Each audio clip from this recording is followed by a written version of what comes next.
Ciao fan appassionati di Napoletanos. Oggi abbiamo notizie entusiasmanti da condividere con voi. Ma prima di iniziare premi il pulsante mi piace se sei davvero azzurra. Il nostro club tiene d'occhio il mercato e sembra che abbiamo trovato il tanto atteso erede al ruolo di difensore.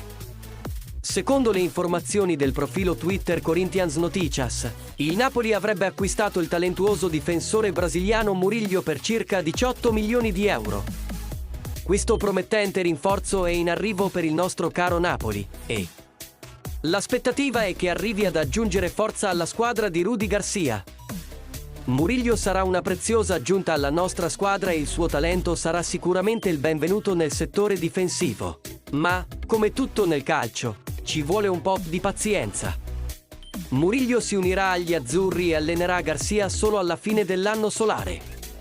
Ma l'attesa sarà valsa la pena.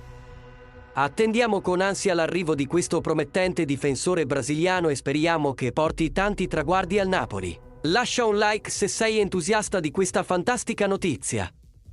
E non dimenticare di iscriverti al nostro canale per non perdere nessun aggiornamento sul Napoli. E ora, vogliamo sapere la tua opinione. Cosa ne pensi dell'ingaggio di Murillo?